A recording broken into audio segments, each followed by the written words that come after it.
దేవునికి స్తోత్రం కలుగును గాక. నాకు ఇచ్చినటువంటి అవకాశాన్ని బట్టి దేవునికి లెక్కలేని వందనాలు, స్తుతులు, స్తోత్రములు చెల్లించుకుంటున్నాను. చిన్ని ప్రార్థన చేసుకుందాం. అందరూ తలలు వంచినట్లయితే ప్రార్థన చేసుకుందాం. మహా మిక్కిలి గల ప్రేమ కలిగినటువంటి మా తండ్రి, దయగల రాజా, నీకు వందనాలు, స్తుతులు, స్తోత్రాలు చెల్లించుకుంటున్నాం నాయన.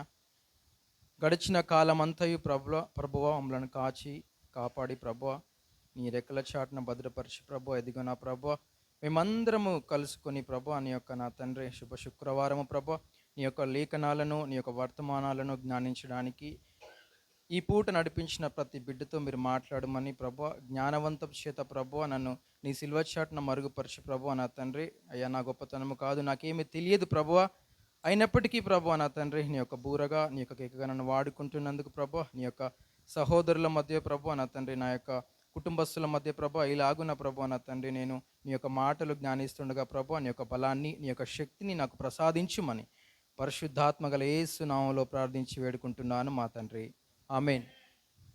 హల్లెలూయా. అయితే మనం ఆల్రెడీ 3 మాటలు విన్నాం. ఆ 3 మాటలు కూడా ప్రభుల వారు తండ్రితోని, తండ్రి వీరు ఏం చేయుచున్నారో వీళ్ళు తెలియదని, తర్వాత నేడే అని ఆయన అధికారంతో చెప్పినటువంటి మాటలే విన్నాము. కానీ ఈ 4వ మాట చాలా ప్రత్యేకమైనటువంటి మాట. గత కొన్ని సంవత్సరాలుగా నేను 3వ మాటనే చెప్తున్నాను. ఆటోమేటిక్గా ఈ యాక్సిడెంటల్గా కావచ్చు, లేదంటే యాదృచ్ఛికంగా చెప్పలేను, కానీ దేవుడే ఈ వాక్యాన్ని నా దగ్గరికి తీసుకొచ్చినాడేమో అన్నటువంటి ఆలోచన కలిగింది అయ్యగారు చెప్పిన తర్వాత. ఎందుకు ఈ మాట మీకు చెప్పాలని, లేదంటే మీ మొదలు పంచుకోవాలని ఆశపడుతున్నాను అంటే, గత సంవత్సరం నేను హాస్పిటల్లో ఉన్నప్పుడు నేను ఇలానే సేమ్ ఏ విధంగా అయితే వాక్యంలో ఉందో సిమిలారిటీగా అదే విధంగా నేను ఏడ్చినట్టుగా నాకు దేవుడు గుర్తు చేసి ఉన్నాడు. ఎందుకంటే ఎందుకు ఈ వాక్యాన్ని నా దగ్గరికి వచ్చింది అనేది చాలాసార్లు అనుకున్నాను. కానీ ఇది నేనే ఎందుకు చెప్పాలి, 2019 నుంచి 2025 వరకు కూడా 3వ మాటనే నేను ప్రేమ గురించి, ఎప్సిబక్క చెప్పినటువంటి ఆ ప్రేమ గురించి 3వ మాట చెప్పేవాడిని. కానీ ఈ 4వ మాట నేను ఎప్పుడు చెప్పలేదు. అయినప్పటికీ నా జీవితంలో అది జరిగింది కాబట్టి ఆ యొక్క వచనాన్ని నేను అప్లై చేసుకొని ఆ యొక్క శ్రమల గుండా, ఆ యొక్క నిందల గుండా, ఆ యొక్క బాధల గుండా నేను వెళ్ళాను. కాబట్టి దేవుడు నా ద్వారా మీ మధ్యలో ఆ యొక్క లేఖనాన్ని, ఆ యొక్క వర్తమానాన్ని పంచుకోవడానికి నాకు ఇచ్చినటువంటి గొప్ప అవకాశాన్ని బట్టి దేవునికి వందనాలు. ఇక మనం లేట్ చేయకుండా, మనకు ఇచ్చిన సమయం కొంచెమే కాబట్టి లేట్ చేయకుండా మనం వాక్యంలోకి వెళ్దాం. మత్తయి సువార్త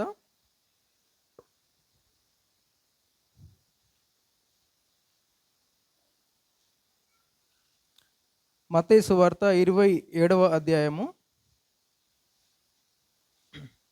46వ వచనం. ఇంచుమించు 3 గంటలప్పుడు యేసు ఏలీ ఏలీ ఏలీ లామా సబక్తాని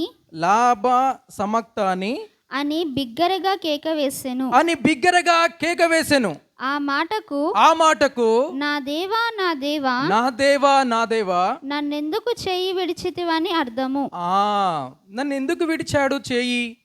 అప్పటి వరకు తండ్రి అని సంబోధించినటువంటి దేవుడు, అప్పటి వరకు అధికారంగా దొంగను కూడా క్షమించినటువంటి దేవుడు సడన్గా నా దేవా అంటున్నాడు.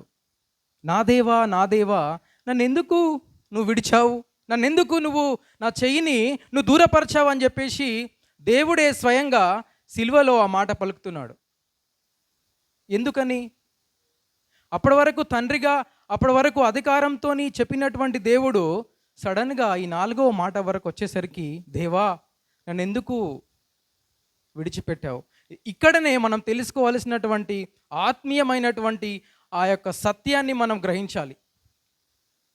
ఏం గ్రహించాలి అంటే, అప్పటి వరకు తండ్రి అని చెప్పినటువంటి దేవుడు సడన్గా దేవా అని సంబోధిస్తున్నాడని. ఎందుకని?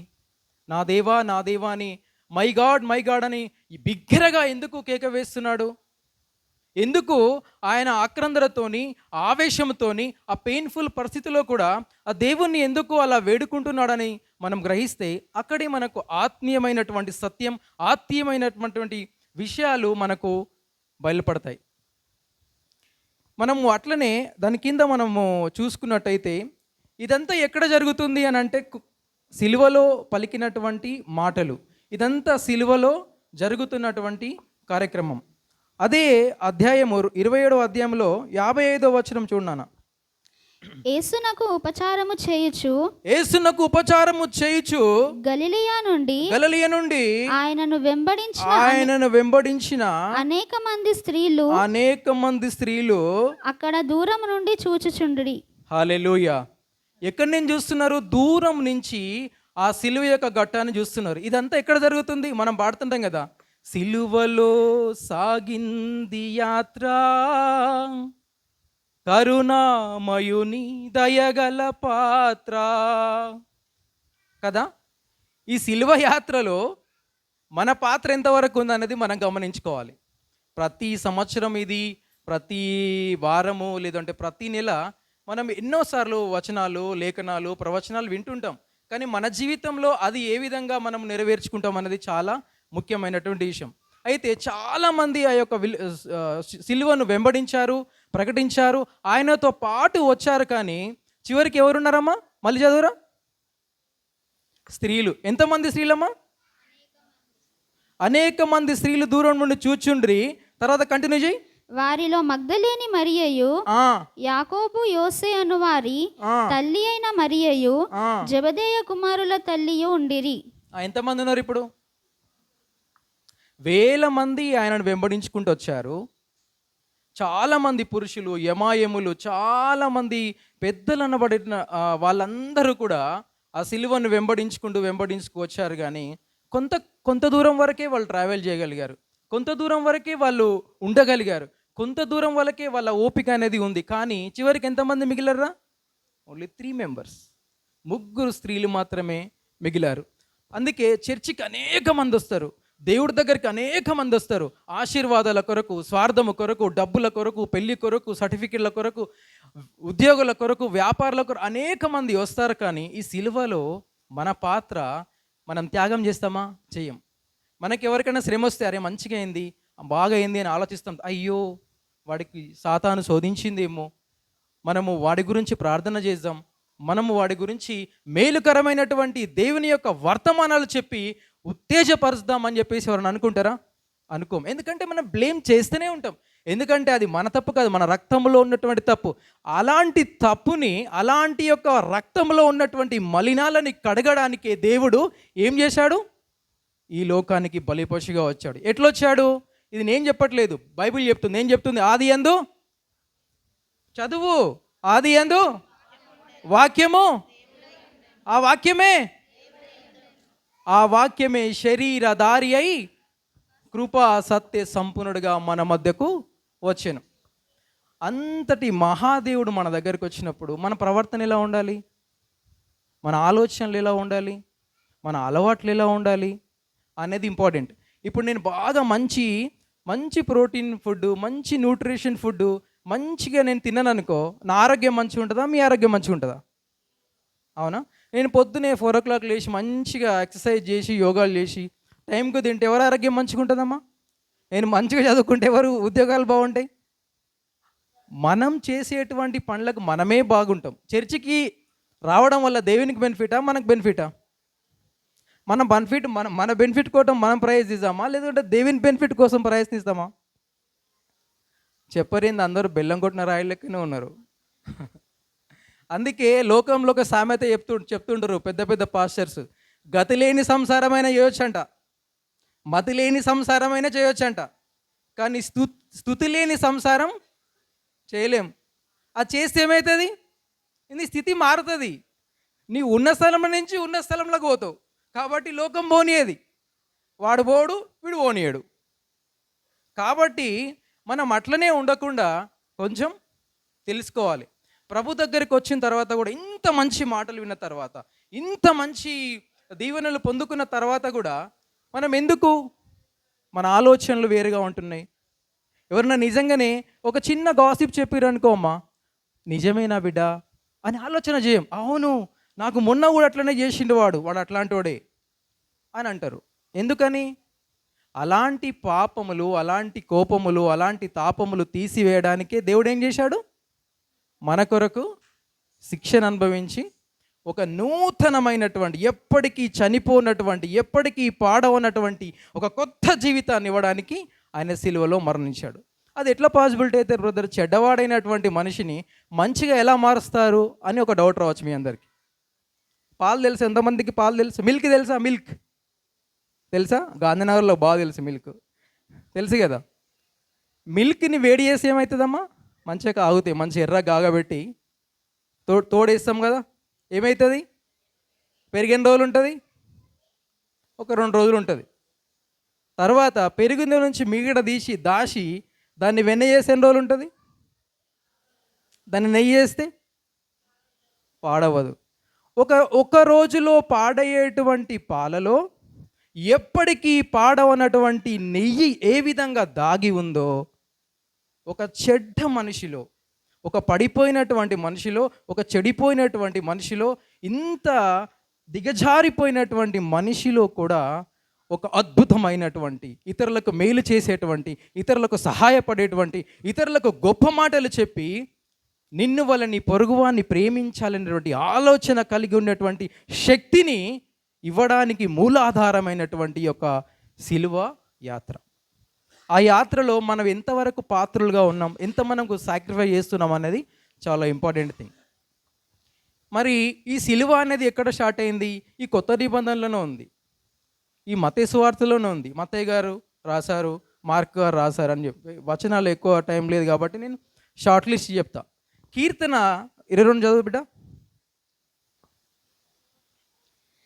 నా దేవా నా దేవా నీవు నన్నేలా విడనాడితివి?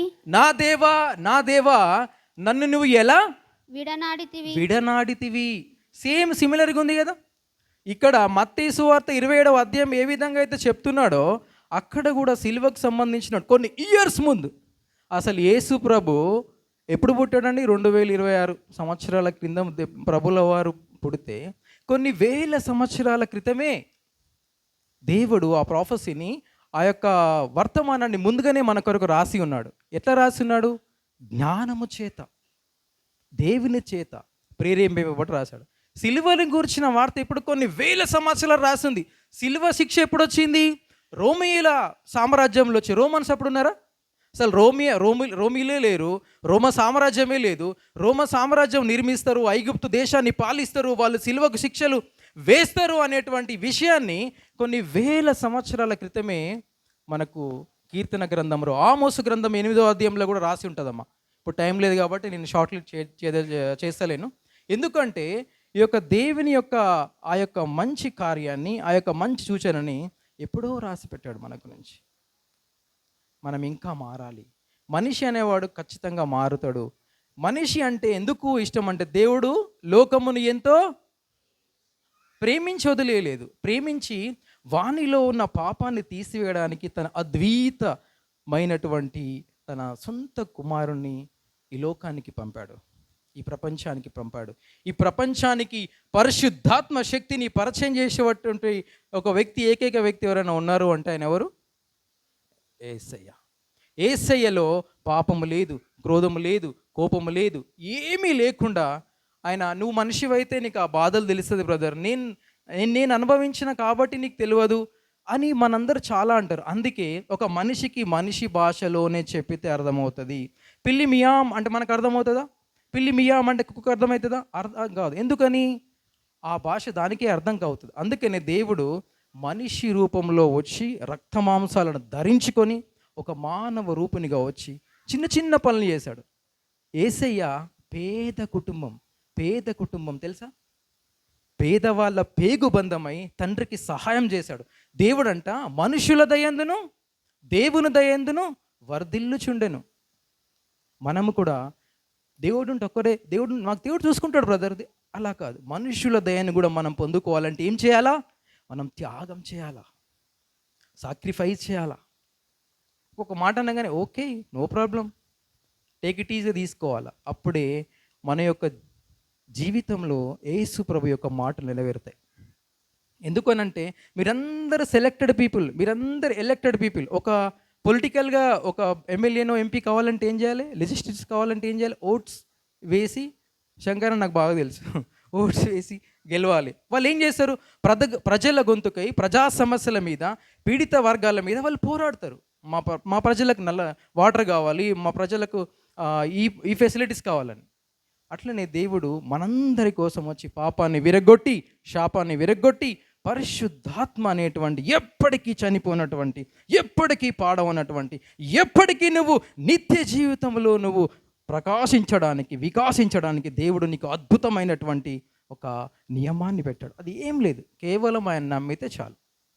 ఆయన నమ్మి ఆయన మాటలు వింటే చాలమ్మ. ఎప్పటికీ పాడవకుండా మనిషి యొక్క జీవితం ముందుకెళ్ళడానికి ఆయన ఎన్నో శ్రమలు చేసి, మనం కూడా మన జీవితంలో కష్టాలు, మన జీవితంలో నష్టాలు వచ్చినప్పుడు ఏం చేయాలి అంటే, మనము వాటిని ఓవర్కమ్ చేయడానికి ట్రై చేద్దాం. ఆ ప్రాబ్లం చెప్పాలి. మనం ఏం చెప్తాం, ప్రాబ్లం తీసుకుపోయి ప్రభుకు చెప్తాం, ప్రాబ్లం తీసుకుపోయి పాస్టర్కి చెప్తాం. ఆ ప్రాబ్లంకి మన గురించి, దేవుని గురించి చెప్పినప్పుడు ఏమైతే ప్రాబ్లమ్స్ రావని కాదు. నాకు వచ్చిన ప్రాబ్లమ్స్ మీకు వచ్చినా లేదు, కానీ చాలా ప్రాబ్లమ్స్ వచ్చినాయి. కొంతమందికి మా అక్కలకు తెలుసు, మా తమ్ముడికి తెలుసు. కాబట్టి అవన్నీ చెప్పుకుంటూ పోతే చాలా టైం పడుతుంది. కాబట్టి అవన్నీ కూడా మానవ జీవితంలో సర్వసాధారణమైనటువంటి విషయం. అద్భుతమైన విషయం ఏంది, మన కొరకు యేసు ప్రభు అయినటువంటి వ్యక్తి చనిపోయాడు, తిరిగి లేచాడు, మన పాపాన్ని తీసివేశాడు. కాబట్టి మనం ఏం చేయాలి చెప్పండి, మనం ఏం చేయాలి? కేవలం ఆయన నమ్ముకొని భక్తి శ్రద్ధలతో ఆయన అనుసరించి ఆరాధిస్తే చాలు. మీరందరూ ఈ వాక్యాన్ని విన్నందుకు మరొకసారి మీ అందరికీ నా యొక్క హృదయపూర్వకమైనటువంటి వందనాలు చెల్లించుకుంటూ, మరొక అవకాశం ఉంటే దేవుడు నన్ను ఈ రీతిగా వాడుకున్నట్లుగా మీరందరూ మీ వ్యక్తిగత ప్రార్థనలో జ్ఞాపకం చేసుకుంటారని మరొకసారి మీ అందరికీ నా హృదయపూర్వకమైనటువంటి వందనాలు. హల్లెలూయా.